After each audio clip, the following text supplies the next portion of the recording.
اسی لیے حضرت علی کرم اللہ تعالی وجہہ سے ایک آدمی نے آ کر سوال کیا کہ حضرت انسان مجبور ہے یا مختار ہے؟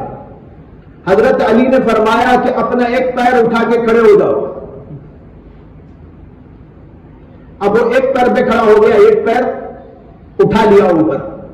حضرت علی نے فرمایا کہ دوسرا پیر اٹھاؤ. اس نے کہا دوسرا تو نہیں اٹھا سکتا. فرمایا اتنے مجبور ہیں اتنے مختار ہیں. دیکھو کتنی اچھی مثال دی. مجبور بھی ہے انسان لیکن مختار بھی ہے انسان. کرنے کا اللہ نے اسے اختیار و پاور دیا. ہر چیز میں وہ مختار نہیں ہے، ہر چیز کے اندر وہ مجبور نہیں ہے.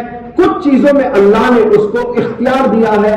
جن چیزوں میں اللہ نے اس کو اختیار دیا ہے ان چیزوں کو اپنے اختیار سے انجام دیتا ہے، لیکن اس کا اختیار بھی اللہ کی تقدیر کے ماتحت ہوتا ہے. یہاں عام طور پر جو شبہ ہوتا ہے اور بڑے بڑوں کو ہوتا ہے، پڑھے لکھوں کو بھی ہوتا ہے، وہ یہ ہے کہ بہرحال کچھ بھی ہو تو ہم تقدیر کے ماتحت تو ہو گئے. جب تقدیر کے ماتحت ہو گئے تو مجبور ہو گئے. اب جب ہم جو بھی کام کرتے ہیں تو وہ تقدیر ہی کی وجہ سے ہوتا ہے، تو ہم تو کچھ نہ کچھ بہرحال مجبور تو ہے ہی. یہ عام طور پر شبہ ہوتا ہے.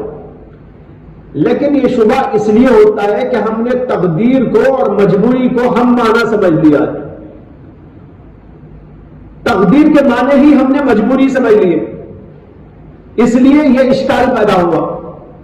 لیکن میں آپ کے سامنے واضح کروں کہ تقدیر کسی مجبوری کا نام نہیں ہے.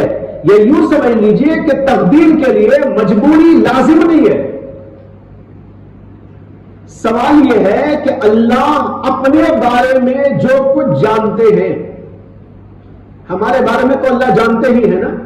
یہ نماز پڑھے گا، یہ روزہ رکھے گا، وہ شراب پیے گا، وہ زنا کرے گا، وہ چوری کرے گا، وہ ڈاکہ ڈالے گا، یہ پڑھے گا، یہ لکھے گا، وہ کام کرے گا.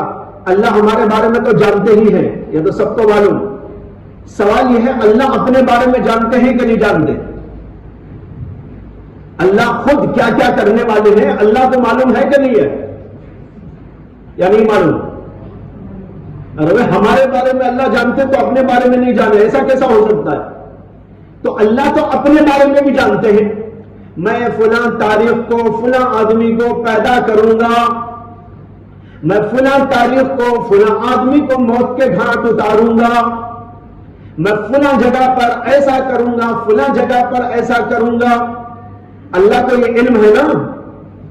اب سوال یہ ہے کہ اللہ اس کام کے کرنے میں مجبور ہے یا مختار ہے؟ بتائیے.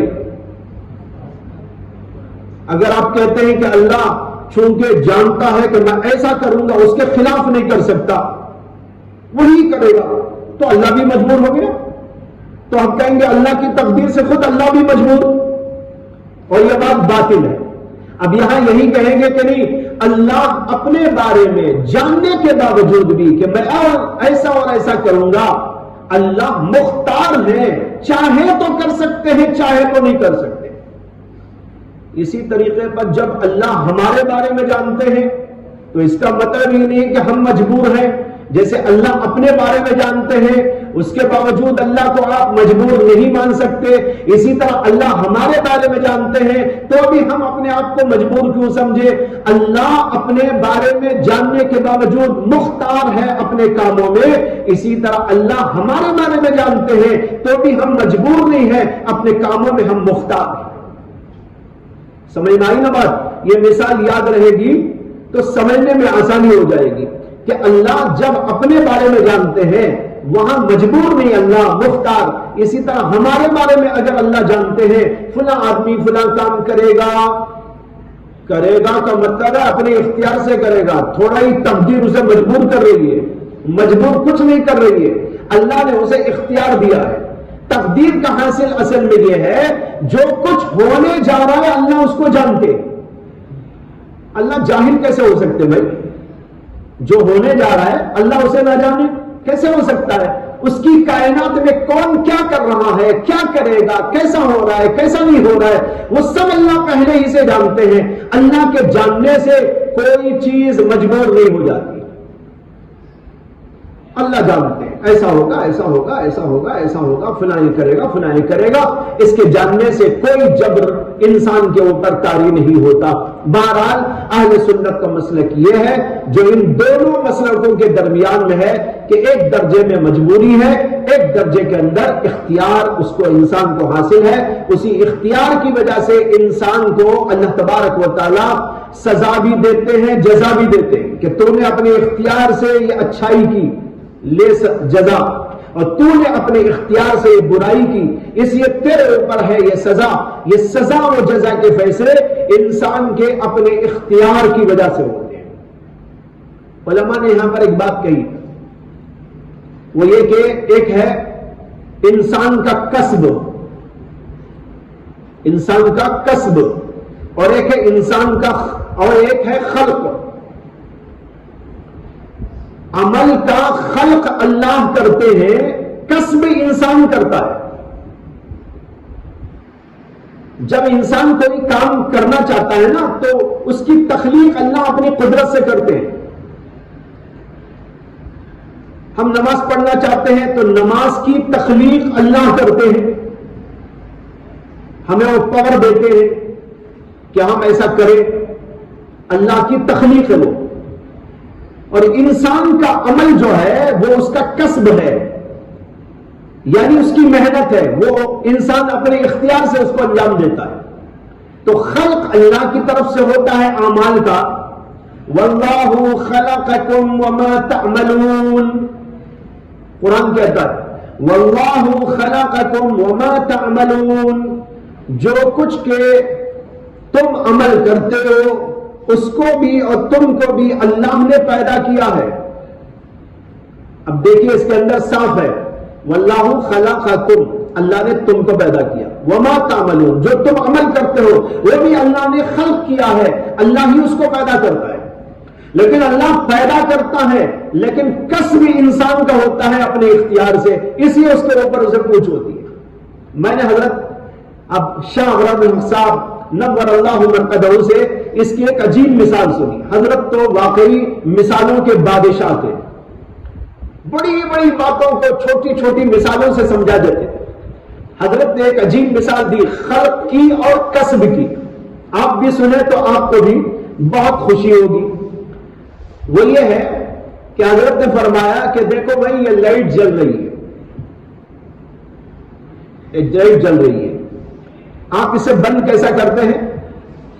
سوئچ آف کر دیتے ہیں، سوئچ آف کر دیا تو بند ہو گیا، آن کیا تو لائٹ آ گئی۔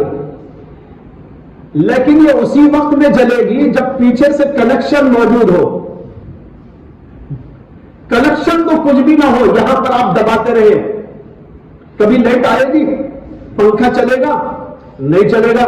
پیچھے سے کنیکشن پاور ہاؤس سے ہونا چاہیے، پاور ہاؤس سے جو ہے اس لائٹ کا کنیکشن ہوگا اور یہاں پر آ کر اس کا سوئچ لگایا جائے گا، وہ پاور سے تعلق اس سوئچ کا بھی ہوگا، اور جب یہ سوئچ آن کریں گے تو لائٹ جلنا شروع ہو جائے گی، جب ہم بند کریں گے تو بند ہو جائے گی، لیکن پاور پیچھے سے موجود ہے۔ حضرت نے فرمایا کہ اسی طریقے پر خلق کی مثال اس پاور کی سمجھو جو پیچھے سے آ رہا ہے، اور کسب کی مثال ایسا سمجھو جیسے کہ آپ آف اور آن کر رہے ہیں۔ اس طرح انسان جب نماز پڑھتا ہے یا کچھ اچھا اور برا کرتا ہے، وہ برا کرنا اچھا کرنا ایسا جیسے سوئچ آن کرنا آف کرنا، اس میں اس کا دخل عمل ہے نہیں ہے نا؟ وہاں تک تو اس کا عمل دخل ہے، لیکن پیچھے سے کچھ تعلق نہ ہو تو بھی کام نہیں چلتا۔ اسی طرح پیچھے سے تقدیر کا تعلق نہ ہو تو بھی انسان کچھ نہیں کر سکتا۔ تعلق ہے اس کا اس پاور ہاؤس سے، یعنی اللہ کے علم سے، وہیں سے وہ آ رہا ہے، لیکن یہ آنے کے بعد یہاں آپ کو کچھ کرنا پڑتا ہے۔ جب آپ یہ کریں گے، سوچ آن کریں گے لائٹ آن ہو جائے گی، بند کریں گے تو وہ بند ہو جائے گی۔ اسی طرح وہاں سے وہ پاور آتا ہے آپ کے اندر، وہ قدرت اللہ نے رکھی ہے، اس کے ذریعے آپ پھر یہاں اپنے عمل کو اختیار کرتے ہیں، اپنی قدرت کو استعمال کرتے ہیں، تو عمل اور اس قدرت کے نتیجے میں آپ کا عمل سرزد ہوتا ہے اور اس کے اوپر اللہ جزا و سزا کے فیصلے دیتے ہیں۔ کتنی پیاری اور بہترین اور آسان سی مثال ہے، اس کو سمجھ سکتے ہیں۔ خلق اوپر سے ہوتا ہے، کسب انسان کی طرف سے ہوتا ہے۔ کسب کی مثال ایسی ہے جیسے کہ سوئچ کا آن کرنا اور آف کرنا۔ ایسی اور بہت ساری مثالیں سوچے تو آپ کو سمجھ میں آتی رہیں گی۔